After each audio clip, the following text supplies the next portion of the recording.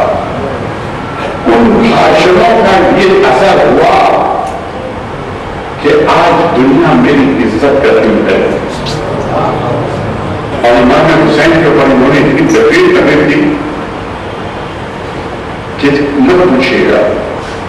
تو حسین کی تقریر سن کے, حسین کی تقریر سن کے باپو نورانی میں یہ اثر ہوا کہ گجرات کے لوگ انہیں باپو بھگوان کے نام سے جانتے ہیں.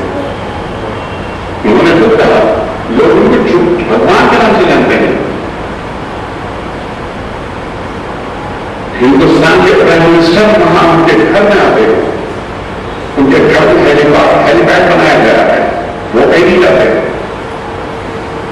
تو عزیزان گرامی, حسین کی تقریر سننے کا یہ نتیجہ ان کے اوپر ہوا کہ وہ پوری دنیا کے کائنات کے باپو بن گئے. اور اگر ہم حسین کے ماننے والے ان کی معرفت رکھنے کے بعد دنیا نہ کرتے ہوں تو ہمیں زندگی کس کام کی. کس کام کی؟ اگر جنت ہمیں نہ ملے تو کس کام کی؟ لیکن کیا کیجیے گا حضور، کیا کیجیے گا کہ ہمارے زمانے کے امام فرماتے ہیں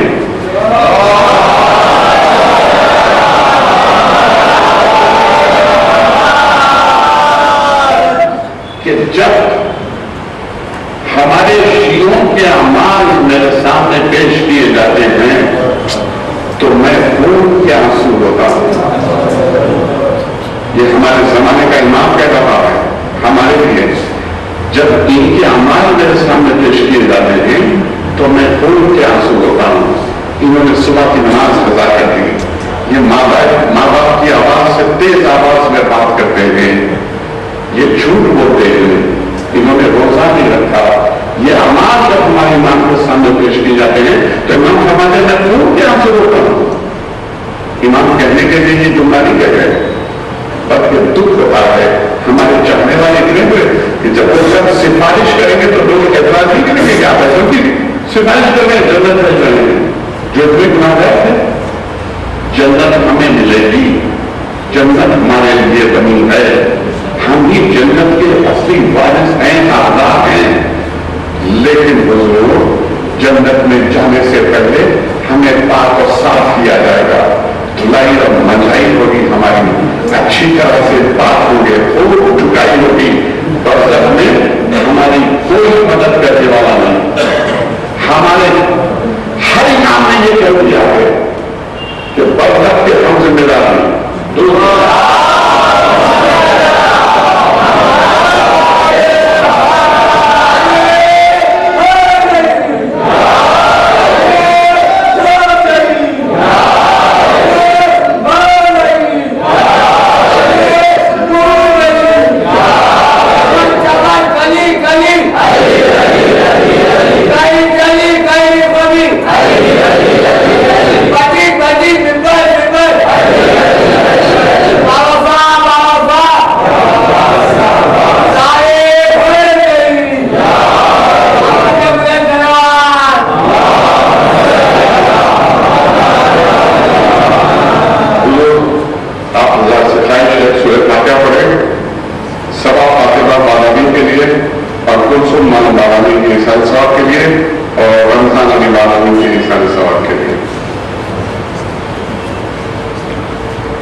کسی نے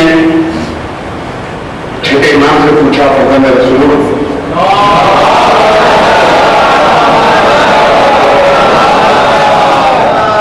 آپ کی جد ماجدہ کا نام کیا تھا؟ فاطمہ۔ فاطمہ نام آپ کے جد نے رکھا یا اللہ نے رکھا؟ کہا نہیں، جد ماجدہ کا نام فاطمہ اللہ نے رکھا۔ فضل رسول فاطمہ کے معنی کیا تھے؟ فرمایا چھٹے امام نے فاطمہ کے معنی میں شفاعت کرنے والی۔ فضل رسول وہ کیسے شفاعت کریں گے؟ تو چھٹے امام نے بتایا منظر حشر کا ماحول ہوگا،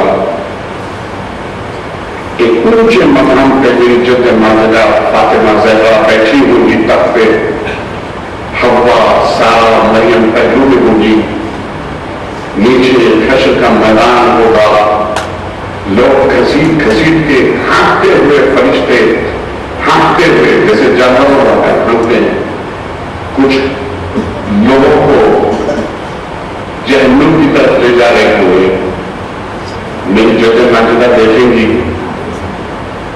فرشتوں کو حکم دیں گی رکو، انہیں کہاں لے جا رہے ہو؟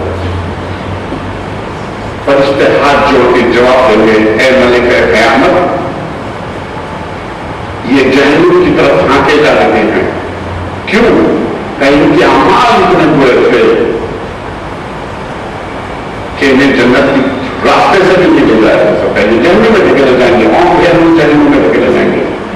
تو میں جب مانتا کہوں گی لیکن اس میں کچھ چہرے ایسے ہیں جو میرے بیٹے حسین کے غم میں ہوتے تھے،